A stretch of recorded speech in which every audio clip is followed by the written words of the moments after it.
السيدات والسادة، أهلا وسهلا بكم في حلقة جديدة من القاهرة، حيث نلتقي بمفكر وأكاديمي ومثقف عرف بعنايته بالشأن الكردي والقضية الكردية وبالشعب الكردي وتاريخ هذا الشعب.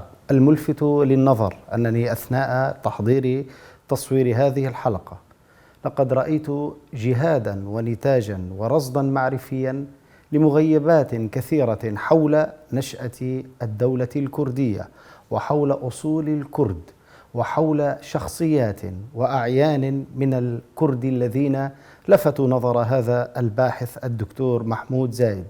هذا الباحث الذي سألته سؤالا مباشرا: هل أنت كردي؟ فأجاب: أنا مصري. ولنجعل الرجل يتحدث بلسانه حول الكرد وقضيتهم في برنامج الكرد في عيون معاصرة مع قناة كردستان باستشار. أهلا وسهلا دكتور. أهلا وسهلا بحضرتك، ونورتونا في مصر، وسعداء جدا بوجودكم في أرض الكنانة. الله يبارك فيك. أنا حقيقة لفت نظري منذ أن جلسنا وكنت أتابع إصداراتك الفكرية، أنت رجل مكثر من النتاج المعرفي الذي يعنى بالشأن الكردي. أنا أريد أن أستمع إليك. هل يعود ذلك لقرابة يعني مباشرة مع الكرد؟ هل أنت من أصول كردية أم هذا شأن؟ ما الدافع وراء اهتمامك بالكرد؟ سؤال مثير فعلا. بص أستاذ أو دكتور علاء، أنا إلى الآن ما ثبت لدي أنني مصري 100%، وليس حتى لي أصول حتى أوروبية أو عربية أو كردية، لأن أنت عارف مصر كما شبهها العالم الكبير جمال حمدان في موسوعته شخصية مصر، أنها كانت بمثابة بوتقة يتوافد إليها العديد من الأجناس والأعراق المختلفة، فتصهرهم في هذه البوتقة وتشكل منهم بعد ذلك الشخصية المصرية. فمصر وفد عليها كثيرون فعلا، أتراك وفرس وشركس وكرد طبعا وعرب وأوروبيين بجنسيات مختلفة، سواء اليونان أو إيطاليا أو فرنسا أو غيره. ومع ذلك لم تستغرب أي حد أو أي وافد عليها، بل بالعكس تحتضنه وكأنه ابن من أبنائها، حتى يصبح بعد ذلك مصري 100%. فأنا إلى الآن ما ثبت لدي أنني مصري، ولست يعني عائد لأي جنسية أخرى، مع احترامي وتقديري لكل الجنسيات في العالم. نعم. ما سبب يعني اهتمامك بالقضية الكردية؟ الموضوع لم يأتي مرة واحدة، يعني على فترات أستطيع أقول لك يعني أكثر من 5 سنوات. تأتي كمان كل مرة من يرمي حجرا في الماء الراكد فيثير عندي الكثير من الأسئلة. كانت بدايتها مع مدرس الجغرافيا حينما كان يشرح لنا حدود الوطن العربي، وذكر أن حدود الوطن العربي جبال زاجرس وطوروس. فأنا شدني الأسماء الغريبة لجبال زاجرس، أن هذا الاسم غير عربي وكيف يكون حدودا للوطن العربي. فيعني كثر الحديث حتى وصلنا إلى أهمية معرفة السكان هذه المنطقة. فاكتشفنا بعد ذلك أن ما يسمى بالوطن العربي منهجيا ليس كل ما فيها عرب، وإنما وجدنا فيها أجناس مختلفة، وكان على رأسهم أو الأكثر غير العرب هم الكرد.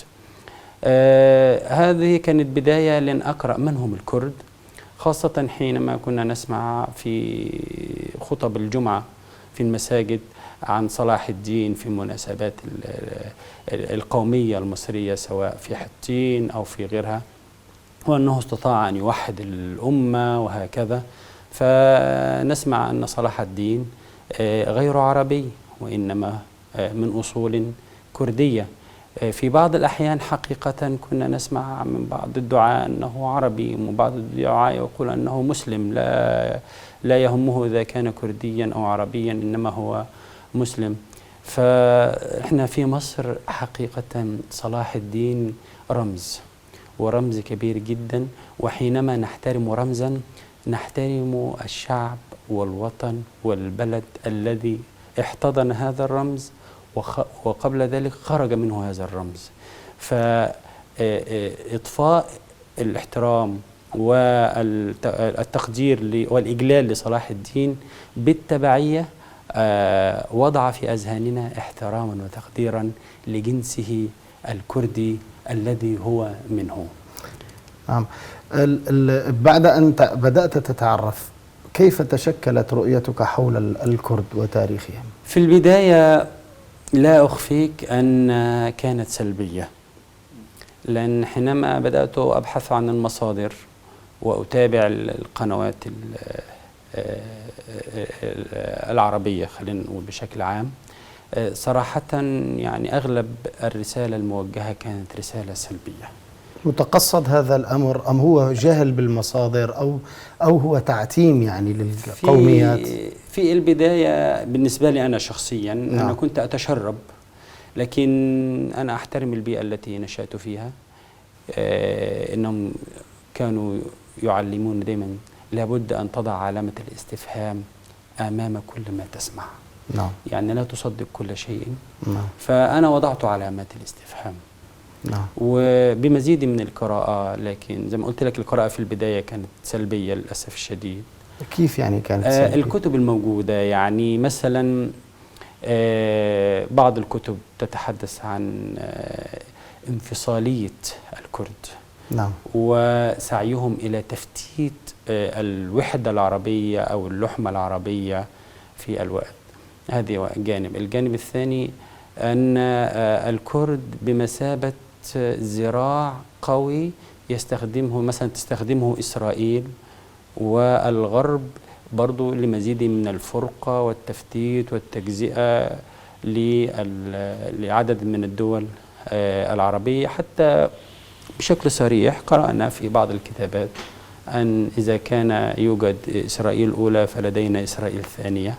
نعم. ما يسمى يعني بالطموح إلى الدولة الكردية وهكذا.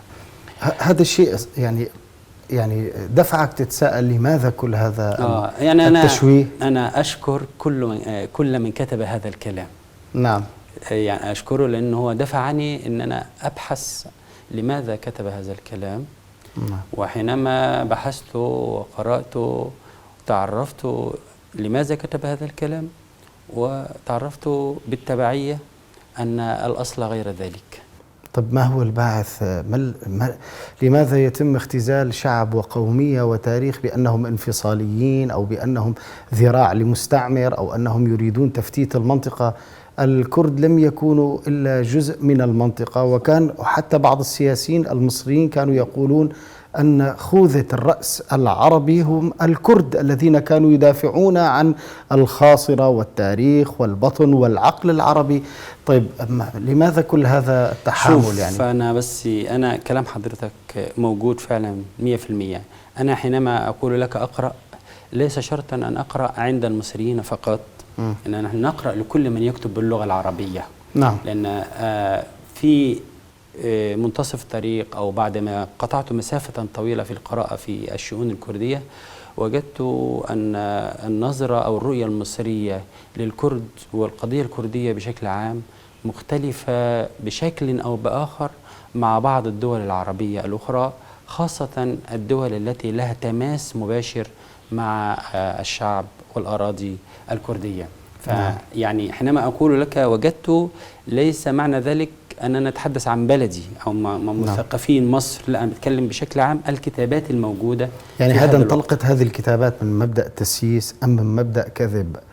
دعني أقول لك سمير أمين يقول رحمه الله، يقول الكذب ليس هو عدم قول الحقيقة، وإنما أن تقول نصف الحقيقة ولا تكمل فيقع الإنسان في الكذب. صحيح. لماذا مارس المثقفون أو بعض النخب العربية اختزال الكرد؟ هذا سؤال يعني يمكن أن نبني عليه الكثير، لأن يعني قومية كبرى في منطقة كان لها تاريخ وحضور تختزل بمفردات الانفصال، بمفردات الذراع التي تؤذي المنطقة وتفتتها، أو هي مستخدمة ومفعول به للمنطقة. نعم. علما وأنت تزور كردستان لم تكن إقليم كردستان يوما من الأيام بوابة أمريكية لدخول المصالح الأمريكية لمنطقة العراق، بل هم إلى هذه اللحظة ربما نقول وبصراحة يدفعون ضريبة مواقفهم التي حرصت على أن ينأى إقليم كردستان عن الاحتواء أو الانصتاء أو الإملاء من أي جهة ما.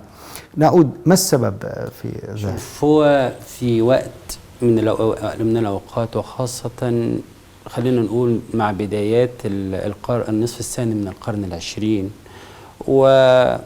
وتشكيل أو تغيير بعض الأنظمة في الدول مثلا، سواء في العراق أو في سوريا أو في غيرها من الدول، ظهرت على الساحة ظاهرة سيئة جدا، وهي الأقلام المأجورة للأنظمة القائمة، بمعنى أن القلم ارتبط بالنظام السياسي.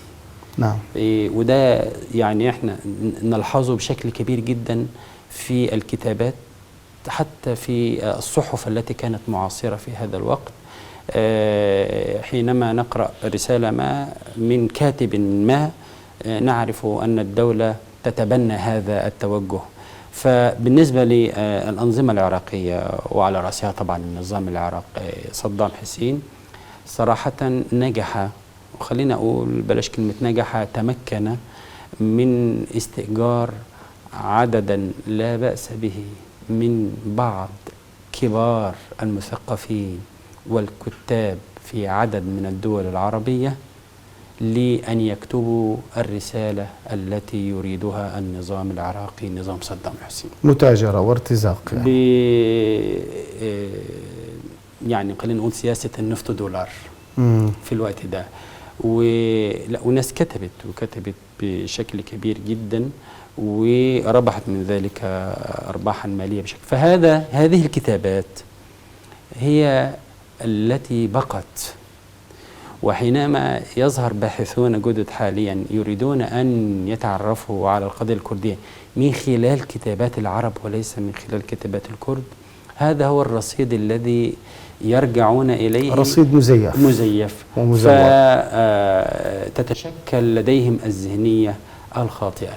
لكن أطمنك، التعامل مع هذه الكتابات بالحيدة والموضوعية والمنهج الأكاديمي ينسفها نسفا. نعم. يعني بأبسط القواعد المنهجية. وده اللي شجع على كده دلوقتي طبعا السماوات المفتوحة والنتاجات الكردية الحالية في 10-20 سنة الماضية، الكثير من الكتب. يعني برأيك بدأت هناك موجة أخرى مغايرة للتصحيح أنا كنت أعاني في البداية، حتى كنت دايما عندي نداء كده: يا أيها الكرد، نريد أن نعرفكم من لسانكم لا من لسان غيركم. نريد أن نسمعكم أو نسمع تاريخكم وقضيتكم وهمومكم وحقوقكم من لسانكم لا من لسان غيركم. صراحة بعد فترة مع دعوات غير طبعا الأمر اللي يعود لي فقط، الكثيرين بدأت تظهر بعض الفضائيات الكردية، لأن كان في صحف، يعني بالنسبة مثلا في إقليم كردستان كان عندنا الصوت الآخر، دي كانت مجلة مهمة جدا يصدرها الحزب الديمقراطي الكردستاني. كان عندنا صحيفة الاتحاد، كانت مهمة يصدرها الاتحاد الوطني الكردستاني، دلوقتي للأسف مش موجودة، وهكذا. لكن احنا كان هدفنا أن يكون في عندنا فضائيات إخبارية كردية موجهة ناطقة باللغة العربية زيها زي العالم. إيران، زي مثلا القنوات الأخرى BBC عربي، وغيرها من القنوات اللي حضرتك أدرى بها، روسيا عربي وغيرها. فبدأت الاستقلال في البداية صراحة كانت بداية ضعيفة جدا. خليني أقول لك بشكل صريح، مخزية للأسف الشديد. ولذلك لم تستمر. يعني ظهرت قناة الحرية، أصدرها المرحوم الله يرحمه الرئيس جلال طلباني، للأسف ما نجحتش. حاليا ظهرت مثلا زاغروس، في البداية كانت ضعيفة، وكتبنا بشكل مباشر يعني لدى زاغروس وفريق فضائية زاغروس أكبر من ذلك وأفضل من ذلك، فيتحسنون بشكل رائع جدا. وأنا يعني من ضمن الحاجات اللي طلبت فيها بشكل مباشر الأستاذ أحمد زاويتي، يعني مدير فضائيتكم المحترمة أو رئيس فضائيتكم المحترمة، قال لي هذا الأمر من أساسيات أو من أولوياتي، وإن شاء الله سنعمل عليه. في موقع باللغة العربية جميل جدا، أنا يعني بطلع عليه وكل المهتمين يطلعون عليه. في على الإنترنت برضو لكل سنة 24.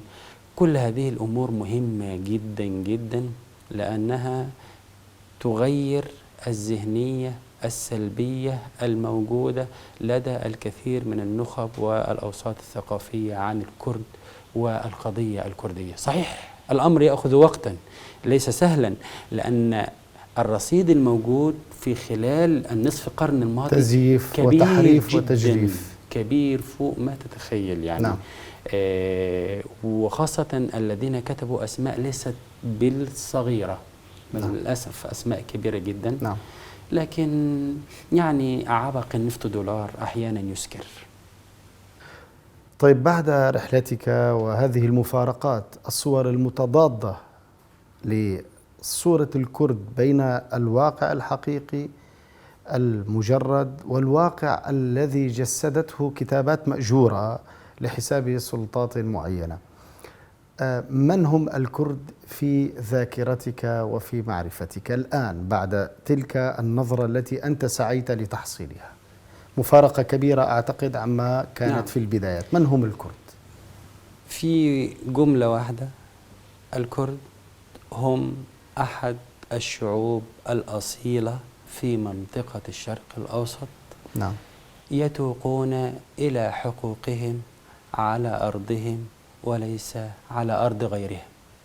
إذا لهم أرض ولهم حقوق وشعب يعني لديه حرية في أن يصل إلى تلك القضية العادلة. اليوم بسبب التحريف والتجريف الذي مورس من قبل أنظمة، تم جعل الكرد بدل أن يكونوا جزءا من الحل باتوا جزءا من المشكلة. اليوم عندنا في مناطق كثيرة أي احتكاك، يعني إذا أزلنا القشرة الرقيقة وجدنا خطابا عنصريا يتناول الكرد. من المسؤول عن تحويل الكرد من جزء من الحل إلى جزء من المشكلة؟ المسؤولية مشتركة، ومن ضمن هؤلاء المسؤولين هم الكرد أنفسهم. نعم. يعني خليني أتكلم معك بكل صراحة. كيف؟ كيف؟ احنا قلنا في البداية كان الإعلام الكردي على المستوى الإعلامي لا يخاطب إلا نفسه. نعم. لا يحدث إلا نفسه، ليس له رسالة إلى الخارج، وبالتالي رسالة الخارج أو الحكومة التي يعني ضد الحقوق القومية للكرد هي التي تصدر رسالتها للخارج. هذا تتحدث فيما سبق؟ لا، حاليا من هقول لك، أنا جاي لك دلوقتي. حاليا يعني مش عارف حضرتك هتقبل الكلام ده، لما مثلا يحصل أي مناقشة قضية في البرلمان العراقي في بغداد. نعم. في البرلمان العراقي في بغداد، أو حلحلة بعض المشاكل القائمة حاليا بين الحكومة الاتحادية وحكومة كردستان، وبعض المفوضين سواء كانوا نوابا أو مسؤولين من قبل الحكومة ويذهبون إلى بغداد ولا يجيدون اللغة العربية إجادة تامة. هذه مشكلة كبيرة جدا، لأنه لن يفهم المفاوض الآخر ماذا يقصد من كلامه كلية، وهو أيضا لن يستطيع أن يوصل رسالة وأمانة الحكومة أو الشعب الكردي الذي هو يتحدث. لكن دكتور، لا يمكن أن تكون هذه عثرة. يعني حقيقة يمكن أن يوجد مترجمين، يمكن أن يوجد، ثم خطاب الكرد أنه كان قاصرا على الكرد فيما بينهم، هذا ما فهمت. أيضا يمكن أن أقول لك نتيجة عصور من الإخفاء يعني التحجيم والمحاصرة، الكرد كانوا يبحثون عن نجاة، عن دفاع عن ذاتهم وهويتهم ولغتهم. إذا تجاوزنا يعني نحن لا نبرئ أنفس الكرد من المراجعة والتقييم، لكن من المسؤول؟ بالضرورة ليسوا هم المسؤولين عن كل ما حصل لهم. أنا قلت لك جزء دكتور، نعم. عشان بس ما نقصرش المسؤولية على الكرد فقط. أنا أقول لك هم جزء من المسؤولية، معنى ذلك أن هناك آخرين من هم؟ مسؤولين. واحد، الكتل السياسية والفصائل السياسية الموجودة في الحدود السياسية التي تضم أرضهم من غير الكرد، زي مثلا بعض الفصائل السياسية الشيعية في العراق، التركمان في كركوك وفي غير كركوك، دول مسؤولين بشكل كبير جدا. بعض الجهات السنية في الأنبار، أنا بتكلم على العراق، نعم. مسؤولين بشكل كبير جدا. لو انتقلنا إلى سوريا، شمال وشرق سوريا أو روج آفا، المسؤولية متعددة. دكتور، بعيدا عن يعني نقدك لبعض السياسات القاصرة عند الكرد أو عن حول التواطؤ إذا صح التعبير، أو حول الأداء السياسي الذي يمكن أن ينتقد لجهة هنا أو هناك، أنا أسألك سؤالا مباشرا: كيف يمكن تحويل التعامل مع القضية الكردية من الجانب العربي أتحدث، من كونها مشكلة إلى جعلها حلا للمشاكل، ومن كونها أزمة إلى جعلها دعما للمجتمع، ومجتمع يقوم على تعدد القوميات وليس على أمة عربية واحدة ذات رسالة خالدة كما يحلو للأنظمة الشمولية الاستبدادية التي خسفت بالجميع؟ كيف يمكن أن نعمل باتجاه المصلحة المتبادلة، ومصلحة طرف تعني مصلحة طرف آخر؟ تمام. شوف، احنا خلال السنوات الماضية أقمنا عدد أو سلسلة من الندوات كانت تحت عنوان يعني يلخص الكلام الجميل اللي حضرتك قلتم دلوقتي: كيف يكون الكرد إضافة للمنطقة لا خصما لها. نعم. وتحدث فيها كبار من السياسيين والمفكرين والمثقفين المصريين، وجلدوا أنفسهم وبعض الأنظمة العربية وأيضا الأنظمة الأخرى التي خلينا نقول تحتل أراضي كردية أو ضمن حدودها السياسية أراضي كردية، لكن وضعوا بعض الحلول. منها مثلا أن البداية تبدأ من الكردي نفسه، وتحدثوا عن نموذج إقليم كردستان.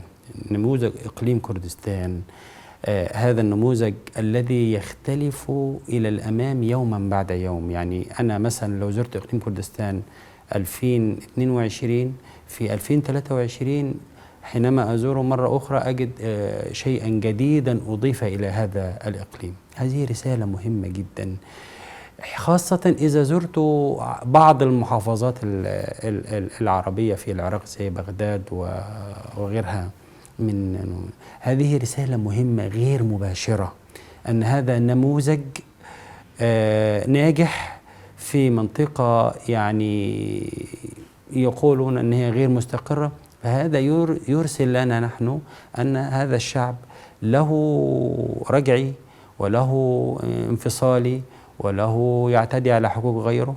لا، بالعكس، إنه في ظل هذه الظروف الصعبة، وفي ظل قطع الميزانية، وفي ظل داعش وظل المحاصرات وعدم تصدير النفط، ومع ذلك تتواصل عمليات الإعمار وعمليات الإنماء وعمليات ومجالات الاستثمار. هنا ننتقل إلى النقطة الثانية. حقيقة إقليم كردستان له سياسة واضحة في تشجيع الاستثمار العربي. كلما يذهب مستثمرون عرب إلى منطقة إقليم كردستان، هذا أيضا سوف يغير كثيرا من الذهنية، لأن هذا المستثمر الذي يذهب إلى المنطقة هو خائف. كما كان معي أول مرة مثلا حينما زرت إقليم كردستان، كنت خائف جدا، خاصة الصورة الذهنية، لكن حينما وصلت إلى الإقليم وجدت شيئا غير الذي كان في المخيلة وغير الذي كان في الذهنية. فالاستثمار لا يكون إلا في المناطق الآمنة كما تعرف. هذا جزء أيضا لأن يكون الكرد وقضيتهم وكل حقوقهم إضافة إيجابية للمنطقة. المجال السياحي، حقيقة إقليم كردستان العراق تحديدا يعني عنده من عوامل الجذب السياحي ما لا يتوفر في الكثير من دول العالم. نعم دكتور، يعني إذا تجاوزنا فكرة يعني الدور الوظيفي أو الدور صاحب المشكلة، كيف ننظر إلى الطرف الآخر؟ أنت ذكرت الجانب الاقتصادي والجانب السياحي، وذكرت أيضا الواجب الكردي في أن يكون هناك تعريف بمشكلتهم. تمام. أنا زي ما بقول لحضرتك، أنا أؤمن أن أي مشكلة يبدأ حلها من عند صاحب المشكلة. نعم. وهذا لا يعني أننا أبرئ الآخرين أو الأطراف الأخرى المتسببة في حدوث هذه المشكلة، بالعكس هم عليهم واجب أو مسؤولية كبيرة جدا. وده أنتقل إلى المسؤولية الإقليمية والخارجية بكل صراحة. نعم. الجانب العربي قصر كثيرا تجاه الكرد. خليني أكون لطيف في الكلام وأقول لك قصر ولم أقل تعمد، مع أنه في واقع الأمر في بعض الأمور من بعض الأنظمة تعمدت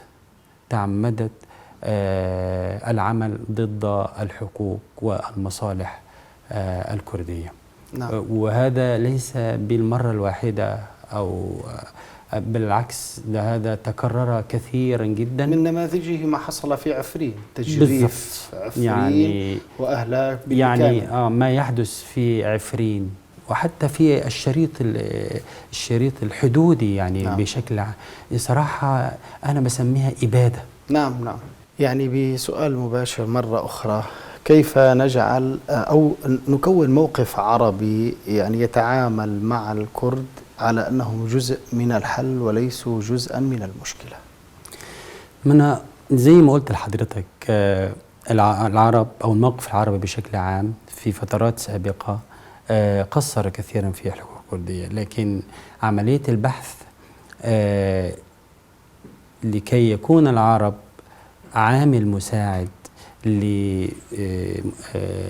للشعب الكردي، عيش مشترك يعني. يعني لابد من القبول الآخر بوضعه وذاتيته وثقافته وحقوقه التاريخية. هذه مسؤولية ذهنية عقدية لابد أن تتغير في العقلية العربية بشكل عام، وبالتالي تترجم وتنفذ من خلال الأنظمة التي تحكم هذه الشعوب العربية. هذا واحد. الأمر الثاني الاستتباب الداخلي، أقصد استتباب الأمور الأمنية الداخلية والأنظمة عامل مساعد. يعني في القرار الأخير في عودة سوريا لجامعة الدول العربية، إلى الآن شروط معلقة ما بين نظام بشار والجامعة الدول العربية، ولهذا لم ينفذ الشروط حتى تعود سوريا كما كانت في الجامعة العربية. فكيف يذهب العرب؟ لكن عندما كانت هي في جامعة الدول العربية كان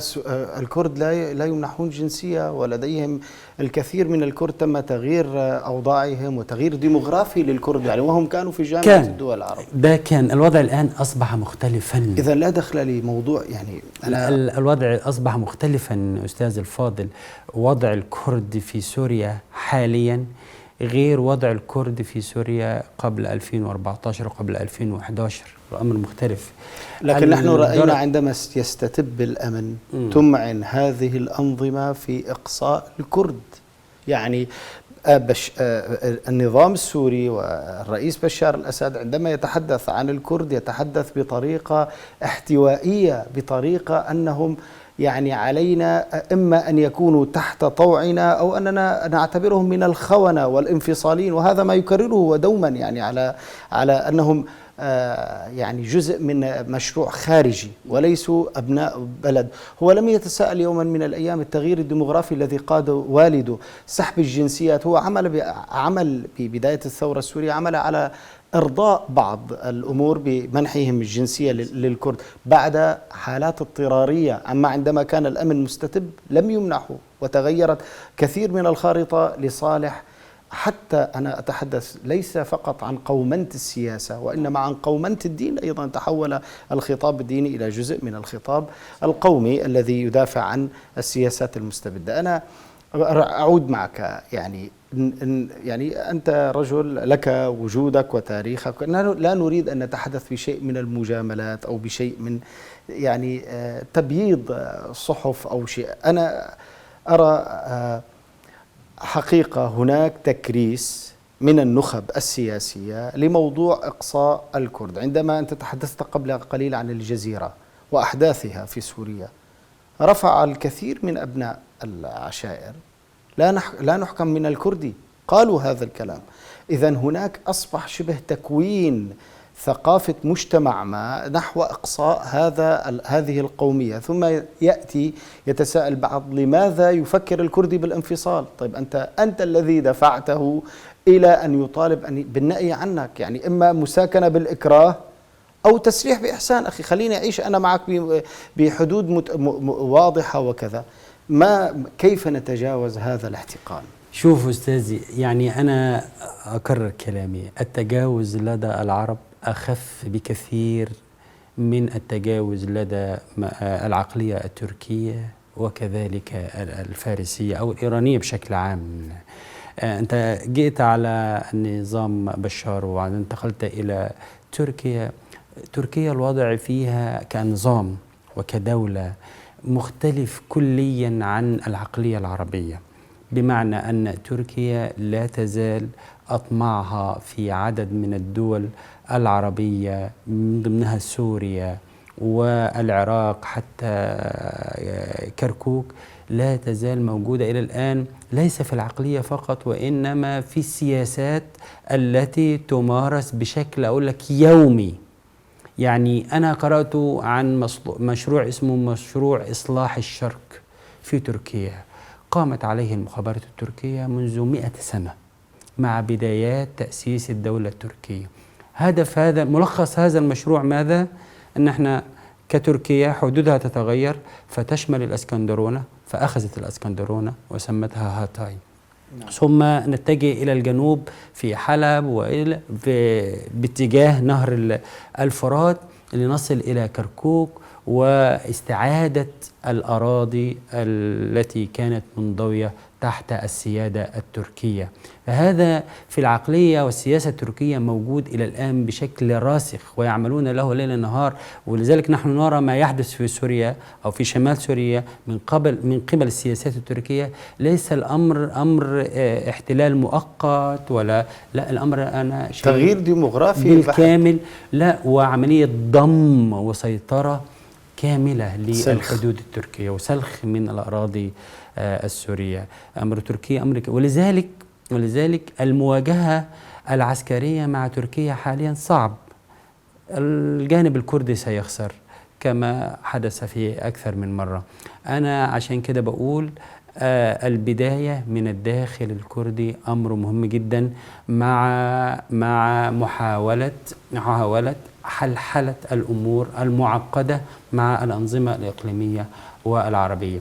برضو أكرر، هذا لا يعفي أننا أو الجانب العربي مقصر في الحق الكردي، لا، أنا قلت لك هو قصر. لكن الكرد تاريخيا تعاملوا مع الأنظمة الموجودة بلحلحة وكانوا جزءا من تشكيلاتها والدفاع، ومع ذلك عوقبوا بالضرب الكيميائي في العراق وفي سوريا، تم تهجيرهم وتغيير الديموغرافي، وتم نعتهم أيضا بصفات انفصاليين وملاحدة وكذا. طيب الآن كيف يمكن أنا أعود إلى كيف يمكن أن أتحدث عن الجانب العربي؟ أيوة. كيف يمكن تكوين ذائقة عربية تتعامل مع الكرد بإنصاف وعلى الأقل أن يعني نستعيد التلاقي المحترم المتبادل على أننا تنوع إثراء وليس اختلاف عداء يعني وتناحر. طيب الأمر أنا أعتبره أيسر في الدول العربية التي لا تضم في حدودها أراضي كردية من الدول العربية التي تشمل حدودها السياسية أراضي كردية، يعني بشكل مباشر العراق وسوريا. يعني نحن مثلا لو نظرنا إلى كتلة الخليج العربي ومصر وغيرها، عاوز تبدأ صح تغيير الذهنية يكون بالثقافة، والثقافة لها أدوات. من كتابات، من ندوات، من مراكز علمية، من مقالات وصحف تنشر. من أهم شيء الرسالة الناعمة أو القوة الناعمة، الفن. أين الفن الكردي المدبلج أو المترجم إلى اللغة العربية؟ نعم. أنا أحكي لك موقف.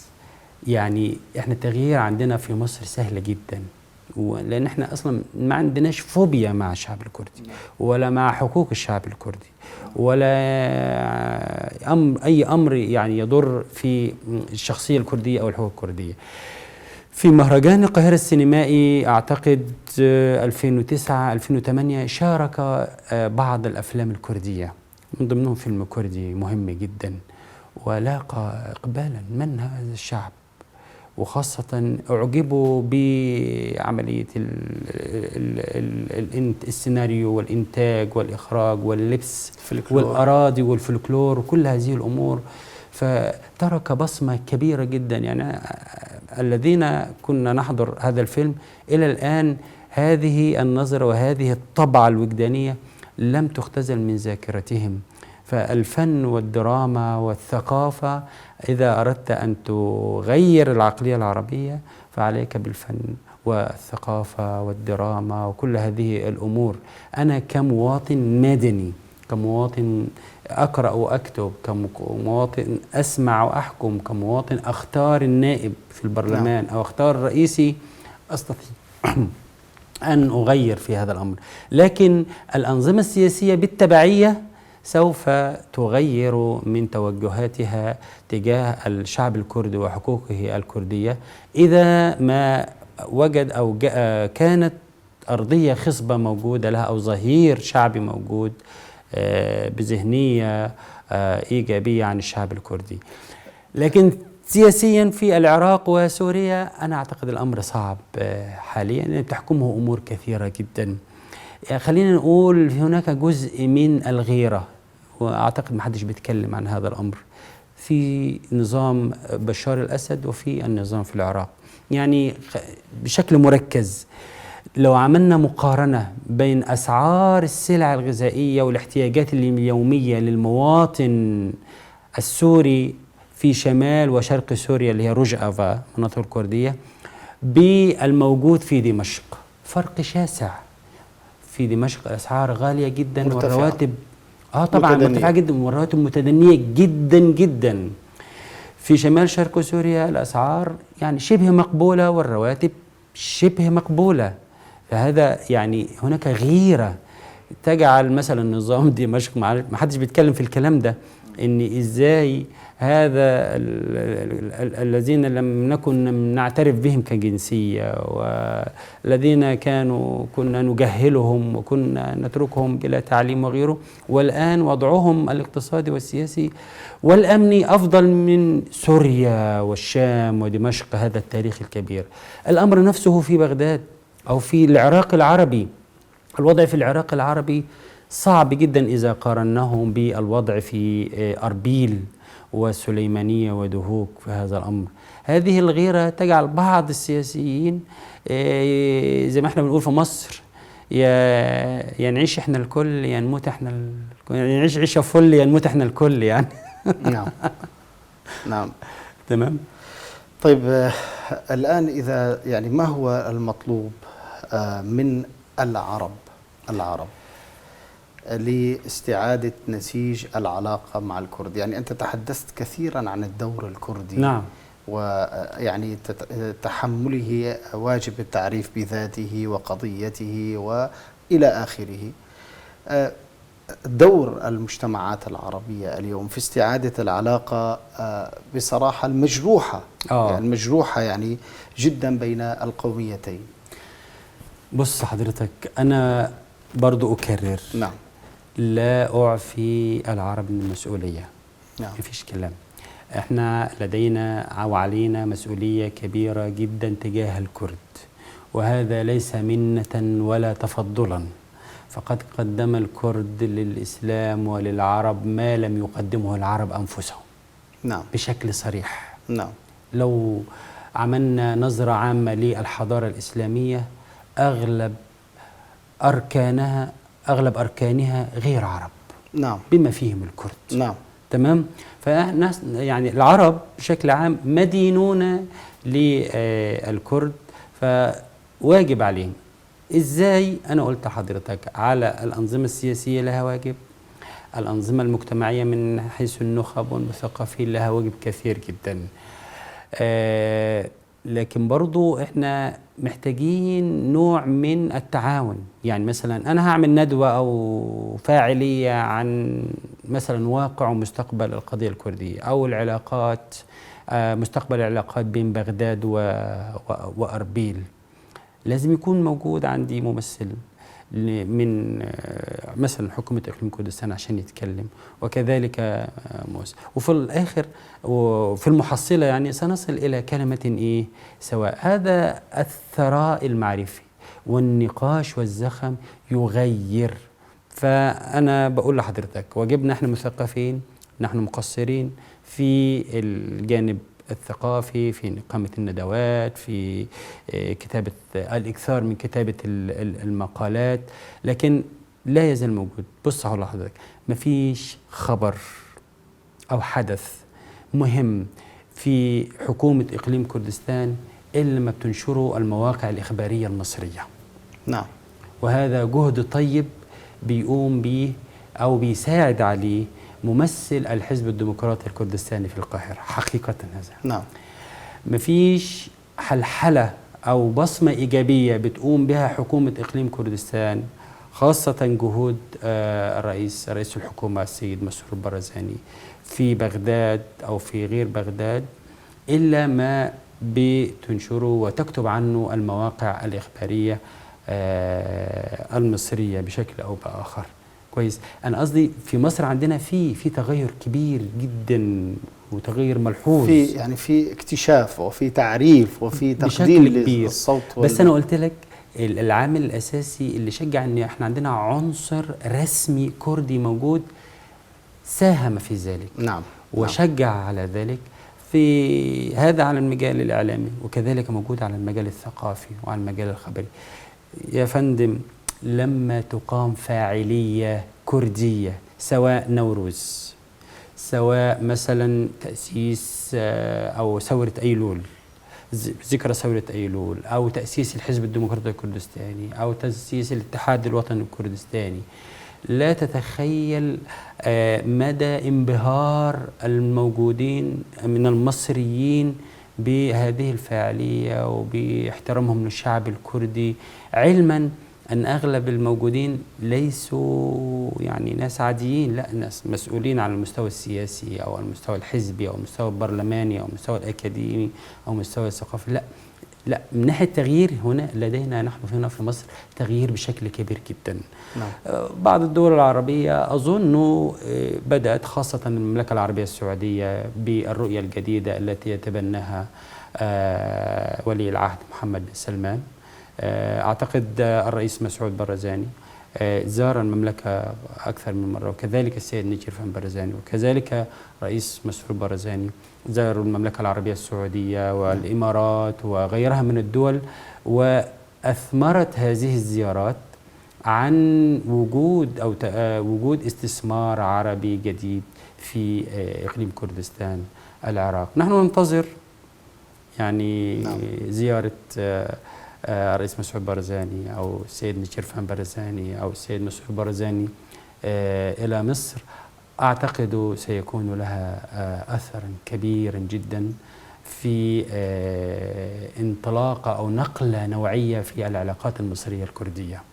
من خلال متابعتي للشأن الكردي ولبعض النقاط التي حصلت في العراق، يعني أريد أن أذكر لك بعض النقاط الإيجابية لعلها تكون مرتكزات لبناء علاقة مبنية على التكامل لا التفاضل، وعلى الحوار لا الشجار، وعلى أيضا مبدأ الأخوة الحقيقية. أول شيء، طوال الحرب بين الأنظمة المتعاقبة وبين حركة النضال القومي الكردي المسلح والمظالم الكثيرة التي وقعت وأنت تعرفها على الكرد، لم يسجل على الجانب الكردي أي اعتداء على المدنيين داخل الأوساط المدنية. ولم يتعرض أي كردي لعربي في المناطق الكردية بتاتا. وفي انتفاضة عام 1991 وبعد غزو الكويت سلم العراق كل جيشه للمناطق التي كان فيها داخل المناطق الكردية، ولم يمسوا بأذى، بل اعتبروا كضيوف، لم يعاملوا معاملة إيذاء أو تنكيل أو الرد على يعني ما كان قد وقع من مظالم. وفي الحرب الأهلية في العراق ما بعد عام 2003 كانت كردستان في العراق أفضل ملجأ للمواطن العراقي العربي، ولا يزال ما يقارب 3 ملايين مواطن عربي يقيم في أربيل، نسبة كبيرة جدا تقترب من نصف نسبة السكان. لم يسجل أي اعتداء على أي مواطن عربي لكونه عربيا، ولا امتعاض من الكرد لهذا الحضور المكثف من العرب. وأيضا بعد الثورة السورية حصل لجوء ونزوح من السوريين أيضا. لم تدعي حكومة إقليم كردستان أن الحصار أو أن مواردها المالية أو أن أرزاقها حوصرت بسبب اللاجئين وأنها تتعرض لضغوط كبيرة، ولم يلوحوا بعصا كما يحصل في الدول المجاورة يعني للمسألة السورية. نعم تركيا لم يرفعوا في يوم من الأيام الصوت بأن اللاجئين سببوا لدينا أي حرج. لو تم النظر إلى هذه النقاط بشكل إيجابي ألا نستطيع البناء عليها؟ طبعا. على فكرة حضرتك الكلام اللي بتقوله ده يعني ليس موجود من انتفاضة آذار فقط. نعم. الموضوع موجود في أصل الشخصية الكردية. أنا أحكي لك موقفا أو وثيقة مصرية، وثيقة مصرية كتبها المفوض المصري في أثناء العصر الملكي، في أثناء اشتعال الثورة البرزانية الثانية. نعم. بقيادة ملا مصطفى البرزاني. نعم. الثورة البرزانية الثانية في سنة 43 وما بعدها استطاعت أن تسيطر على بعض المعسكرات التابعة للجيش العراقي. نعم. كاملة، ومع ذلك سلمتهم الجنود بعد أن جردتهم طبعا من الأسلحة لعملية التأمين آمنين سالمين إلى يعني تركتهم يغادرون إلى بيوتهم وإلى أهلهم بدون أن يمسوا بأي شيء. وملا مصطفى برزاني تحدث: نعرف أنكم يعني مأمورون ومجبورون على هذا العمل وأنه ليس نازع من دواخلكم.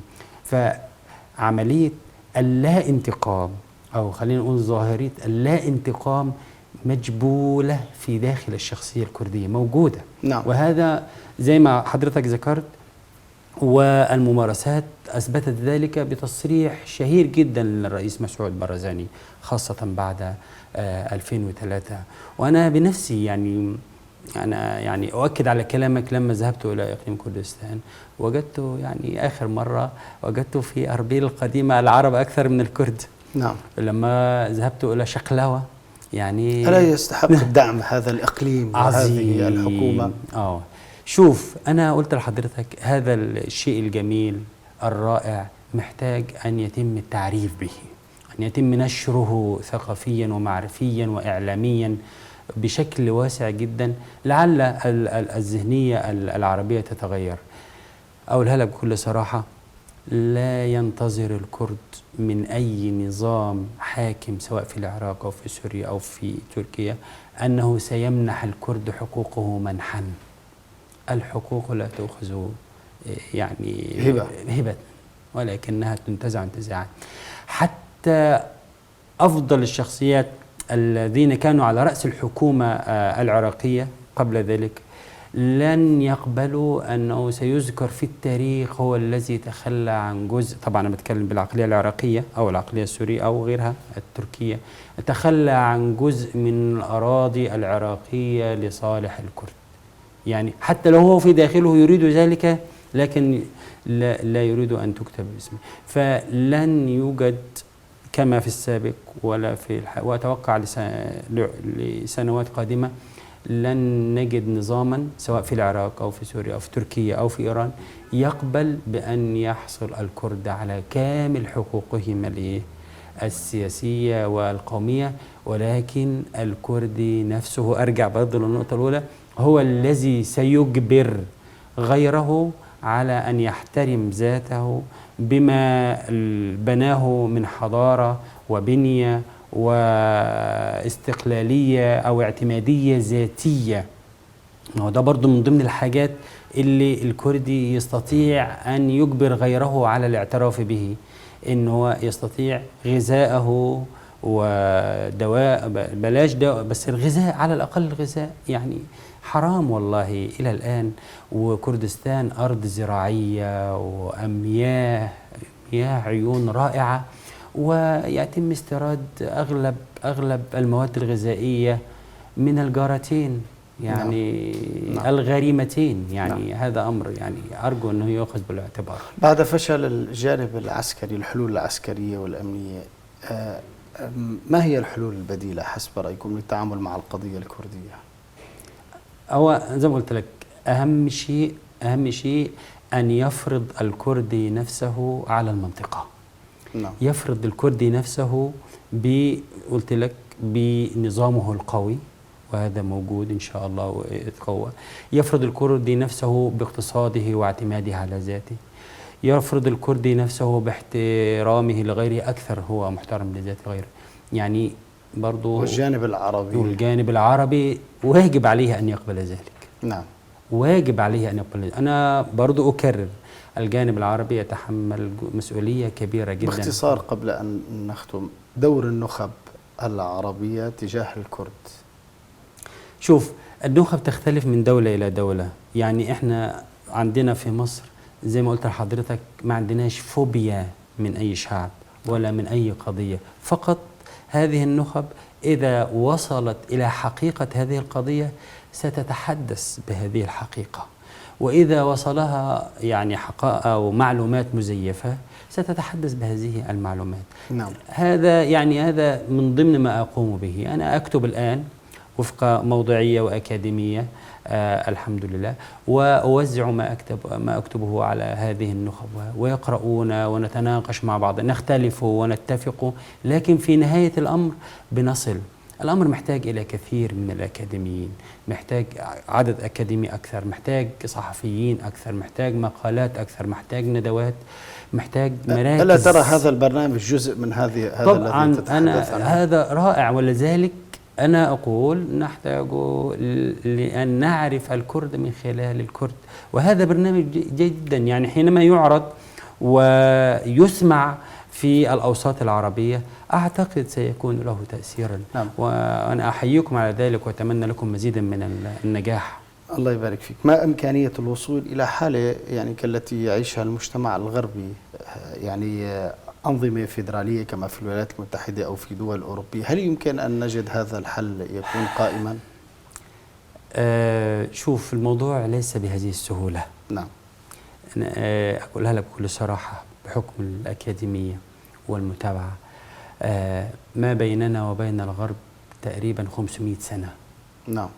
فكر وثقافة وعلم وقبول ومرونة واحترام الذات والقبول الإنساني والتعايش السلمي والتعايش التشاركي. هل يمكن أن نصل إلى هذا؟ ممكن، ونصل إلى تعايش وفيدرالية. لن نفقد الأمل أبدا. نعم. نعم. لن نفقد الأمل أبدا. هل من كلمة إلى إقليم كردستان توجهها وأنت تزوره بشكل نعم. دوري، يعني هل من كلمة يسمعها لك المتابعون؟ نعم. أنا واجب علي أن أبدي إعجابي واحترامي لما يحدث في إقليم كردستان من تنمية اقتصادية وتنمية إعمارية والرعاية بالمرافق الخدمية والطرق ويعني ما يوافق ما يقدم للمواطن بشكل أفضل. وأيضا يعني أحترم كل الجهود التي تقوم بها الحكومة حاليا في سبيل إيجاد حل نهائي وجذري لأرزاق الموظفين في إقليم كردستان، والجهود التي تتم، هذا أمر جيد جدا. لكن أيضا سيظل مطلوب من الكرد الكثير والكثير. في نهاية هذه الحلقة لا يسعني إلا أن أتوجه بجزيل الشكر للدكتور محمود زايد على ما تفضل به وعلى جهده الدؤوب في التعريف بالكرد وقضيتهم ومحاولة إنصافهم وبسط أشعة من العدل والتعريف بهم كقومية أساسية في مجتمع مضطرب، هذا المجتمع الكبير الذي لن يستقر ولن يستمر على ثبات ونماء وتقدم دون توافق بين قومياته تقوم على التكامل لا على التفاضل، وعلى الحوار لا الاحتواء أو الامتطاء أو الإملاء. أشكركم من مصر، والسلام عليكم ورحمة الله وبركاته.